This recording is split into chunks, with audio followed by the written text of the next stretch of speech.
నేను 85 ఏళ్ల కొబ్బరి చెట్టుకు కోకోమాక్స్ ను వాడాను. నేను దీనిని మొత్తం 3 సార్లు వాడాను. మొదట్లో ఆ చెట్టుకు అసలు కొబ్బరికాయలేమీ కాసేవి కావు. అయితే ఇప్పుడు చెట్టు లోపల కాయలు ఏర్పడటం మొదలయ్యాయి.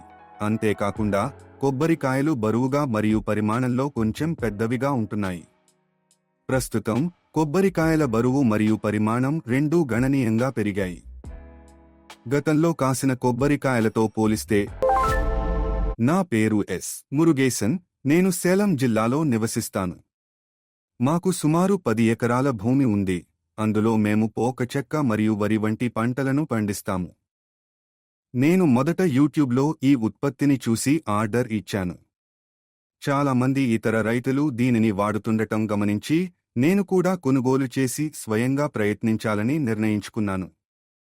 ఈ ప్రత్యేక రకం కొబ్బరికాయలను కాస్తున్న చెట్లపై ప్రయోగాత్మకంగా ఉపయోగించాలనే ఉద్దేశ్యంతో నేను దీనిని కొనుగోలు చేశాను. నేను ఇప్పుడు సుమారు 8 నెలలుగా దీనిని వాడుతున్నాను. నేను 85 ఏళ్ల కొబ్బరి చెట్టుకు కోకోమాక్స్ ను వాడాను. నేను దీనిని మొత్తం 3 సార్లు వాడాను. మొదట్లో. ఇప్పుడు చెట్టు మరింత పచ్చగా కనిపిస్తోంది మరియు కొబ్బరికాయల పరిమాణం కూడా కొద్దిగా పెరిగింది. నేను ఇతర ఎరువులను అధిక పరిమాణంలో ఉపయోగించలేనందున కేవలం ఈ ఉత్పత్తిపైనే ఆధారపడుతున్నాను. ఈ ప్రత్యేక ప్రయోజనం కోసం నేను ఎలాంటి అదనపు చర్యలు చేపట్టలేదు. ఇది దేశీయ రకం చెట్టు కాబట్టి ఎటువంటి దుష్ప్రభావాలు కలగలేదు. గతంలో చెట్టు కొంత కురచగా కనిపించేది. అయితే ప్రస్తుతం దానిలో ఏర్పడుతున్న కొబ్బరికాయలు పెద్ద పరిమాణంలో ఉన్నాయి. స్పష్టమైన మెరుగుదల కనిపిస్తోంది. గతంలో చెట్టు కొంత పాలిపోయినట్లు కనిపించేది, కాని ఇప్పుడు అది ప్రకాశవంతమైన ఆకుపచ్చ రంగులోకి మారింది. నేను ఈ 4 ప్రత్యేక చెట్లకు తరచుగా నీరు పోస్తాను. ఇది వాటి దృఢమైన పెరుగుదలకు దోహదపడింది.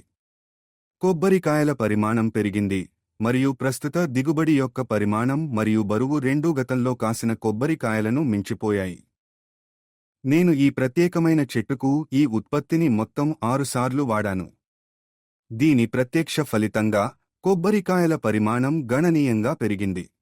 చెట్టు ఇప్పుడు ఉత్సాహంగా, ఆరోగ్యంగా కనిపిస్తోంది మరియు కొబ్బరికాయల పరిమాణం, నాణ్యత రెండూ అద్భుతంగా ఉన్నాయి. మొదట్లో మొక్కలు ఫలించనప్పటికీ ఈ చికిత్సను వాడటం వల్ల ఇప్పుడు బరువైన మరియు పెద్ద పరిమాణంలో కాయలు కాస్తున్నాయి.